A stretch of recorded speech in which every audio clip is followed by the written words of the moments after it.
সবাই এখন মুক্ত হবেন। এখন আমি আবার একটু আগের দিকে যাই। ঘটনাটা কী ছিল অনেকে হয়তো জানেন না।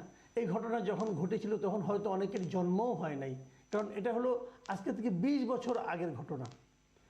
2004 সালের 21শে আগস্ট বঙ্গবন্ধু এভিনিউতে আওয়ামী লীগের অফিসের সামনে আওয়ামী লীগের একটা জনসভা ছিল।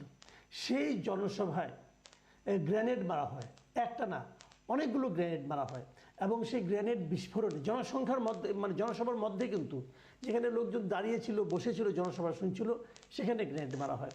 এবং একটা খালি ট্রাকের উপর দাঁড়িয়ে তখনকার বিরোধী দলীয় নেত্রী শেখ হাসিনা ভাষণ দিচ্ছিলেন, এবং সেই ট্রাকের উপরে গ্রেনেড মারা হয়, ট্রাকের ভেতরে একদম পড়ে না, আশেপাশে পড়ে যায়। এবং সেই ঘটনায় 24 জন লোকের মৃত্যু হয়, 24 জন লোক নিহত হয়, এবং 3 শতাধিক মানুষ আহত হয়।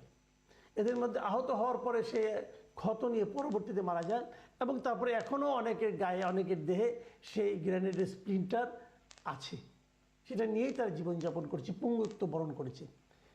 এই যে মর্মান্তিক ঘটনাটা, এই ঘটনার প্রেক্ষিতে প্রথমে বিএনপি একটা তদন্ত করে, তারপর 111 সরকার আসে, আসার পর সেই তদন্তটাকে বাতিল করা হয়, এবং আদালত আর একটা সম্পূরক তদন্ত অধিকতর তদন্ত করার আদেশ দেয়।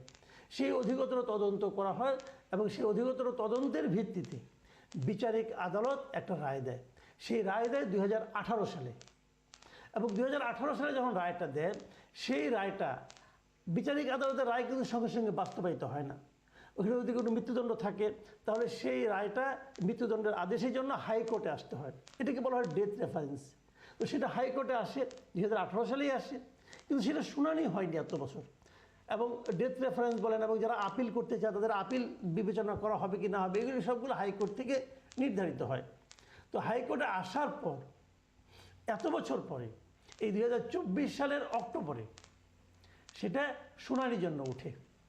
এবছর মানে 2024 সালের অক্টোবর মাসে এটা শুনানি শুরু হয়।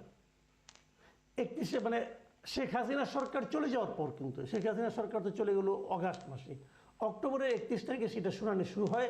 এই ডেথ রেফারেন্স, আসামিদের আপিল এবং জেল আপিলের উপর হাইকোর্ট এই শুনানিটা শুরু করে। 31শে অক্টোবর থেকে শুরু হয়ে 21শে নভেম্বর পর্যন্ত এই শুনানিটা চলে, এবং 21শে নভেম্বর আপিলের উপর শুনানি শেষ হয়। শেষ হওয়ার পর বলা হয় এটা যে কোনো দিন এখন রায় হবে। সেই রায়টাই আজকে ডিসেম্বরের 1 তারিখে হলো, এবং 1 তারিখে রায় বলা হলো যে ওই বিচারটাই নাকি অবৈধ ছিল। এই হলো ঘটনা।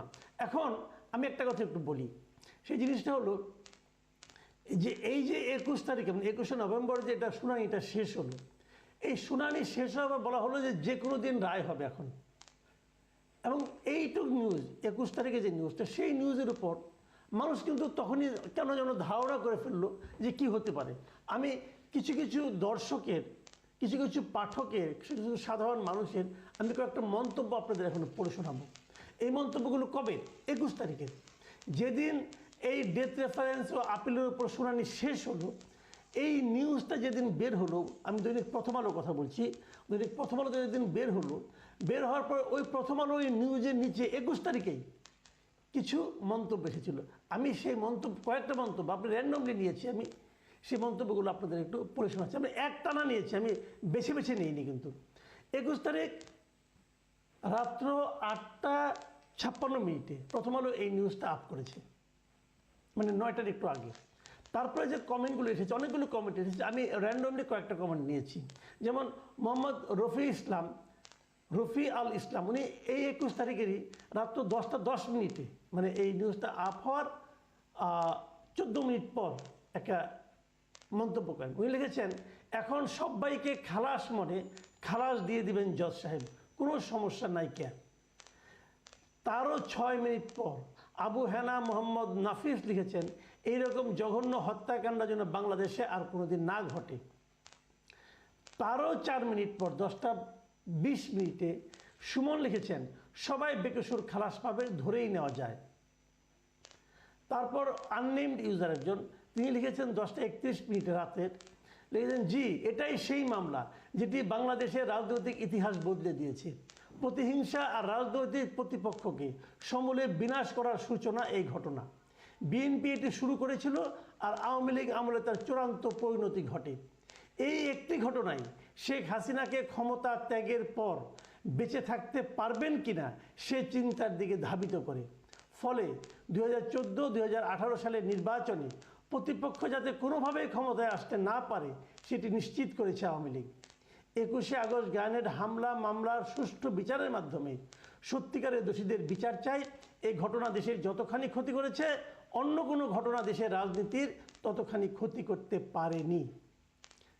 এই মন্তব্যটা আমার খুবই পছন্দ হয়েছে। কিন্তু তারও পরে 10:32 রাতে হরিপদ লিখেছেন, আজ আর কোনো সন্দেহ নাই 21 আগস্ট গ্রেনেড হামলা ছিল শেখ হাসিনার নিজস্ব নাটক।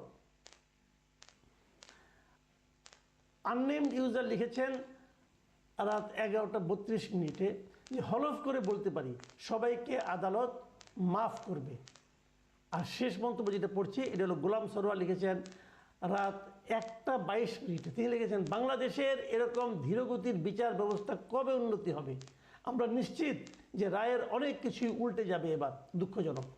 তার মানে আপনি রায়গুলি শুনলেন, এখানে একটা জিনিস কমন, যে যখন নাকি শুনানি শেষ হলো তখনই মানুষ মনে করতে থাকলো এই রায়টা এবার সবাইকে মুক্ত করে দিবে। কেন মুক্ত করে দিবে, কী কারণে, কোন লজিকে, সেটা কিছু উল্লেখ হয়নি। কিন্তু তারা বলেছে মুক্ত হয়ে যাবে, কারো কোনো সাজা হবে না, সবাই মাপ পেয়ে যাবে। এটা হয়তো ফান করে লেখা, আমি জানি না কীভাবে লেখা, কিন্তু বাস্তবে কিন্তু সেটাই ঘটলো। বিচারক যখন রায় দেন তিনি কিন্তু অনেক কিছু দেখেন, অনেক কিছু দেখেন। সেই দেখাগুলির মধ্যে এখানে উনি কী কী দেখেছেন, আইনের মারপ্যাচ দেখেন, আইনের ধারাবাহিকতা দেখেন, কোন আইনটা কোথায় প্রয়োগ করা উচিত সেটা সেখানে প্রয়োগ করা না হলে সেটাকেও ওনারা ব্যত্যয় বলে মনে করেন, যেটা নাকি এখানে ঘটেছে। আমি একজনের কথা বলি যে আসামিদের একজন বিচার ছিলেন, এই একজন আইনজীবী ছিলেন জনাব শিশির মনির, অ্যাডভোকেট শিশির মনির। তিনি বলেছেন যে আদালত কেন এই রায়টা দিল, উনি এটা ব্যাখ্যা দিয়েছেন। তিনি বলেছেন যে বিচারিক আদালতের বিচারটা অবৈধ বলা হয়েছে রায়ে, বিচারিক আদালতে আইনের ভিত্তিতে বিচারটা হয়নি। এবং তিনি আরও বলেন যে সেখানে কোনো সাক্ষীর সঙ্গে কোনো সাক্ষীর বক্তব্যে মিল নেই, শোনা সাক্ষীর উপর ভিত্তি করে রায় দেওয়া হয়েছে। আপিল মঞ্জুর করে ডেথ রেফারেন্স খারিজ করে সবাইকে বেকসুর খালাস দিয়েছে হাইকোর্ট। এই হলো গিয়ে ঘটনা। এবং তারপরে উনি বলেছেন, আরও বলেছেন যে এই ধরনের মামলায় পরস্পর কেউ স্বচক্ষে দেখেছেন এই মর্মে কোনো এভিডেন্স নেই। যাদের স্বীকারোক্তিমূলক জবানবন্দি নেওয়া হয়েছে তা নির্যাতনের মাধ্যমে নেওয়া হয়েছে। মুফতি হান্নানের 2টি জবানবন্দি দিয়েছেন, দ্বিতীয় স্বীকারোক্তির ভিত্তিতে সাজা দেওয়ার নজির নেই। এই স্বীকারোক্তি প্রত্যাহার করেন তিনি, এই জন্য এর আইনগত মূল্য নেই। যাই হোক, এ ধরনের অনেক কথা বলা হয়েছে। এখন আমরা বুঝলাম যে মামলাটা কী কারণে খারিজ করা হয়েছে, মানে এই মামলাটা যথাযথ প্রক্রিয়া হয়নি, একটু ঠিক আছে। কিন্তু ওই যে সাধারণ মানুষের মনে যে প্রশ্নটা, এই প্রশ্নটা আমি আরেকবার আমার মতো করে উচ্চারণ করতে চাই। দেখুন, একটা মামলা ঘটনা ঘটেছে 2004 সালে, 24 জন লোক নিহত হয়েছেন, 300 জন লোক মারাত্মকভাবে আহত হয়েছেন। ঘটনাটা কি মিথ্যা ছিল? ঘটনাটা তো ঘটেছে।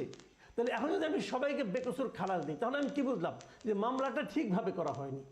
হ্যাঁ, আমি মেনে নিচ্ছি আওয়ামী লীগ আমলে হতে পারে, আওয়ামী লীগ কিন্তু রাজনৈতিকভাবে এই মামলায় কাউকে কাউকে আসামি করার চেষ্টা করতে পারে, হয়তো এই মামলার মাধ্যমে রাজনৈতিক প্রতিহিংসাও তারা চরিতার্থ করতে পারে। কিন্তু অপরাধ তো একটা ঘটেছিল, সে অপরাধের কি শাস্তি হবে না?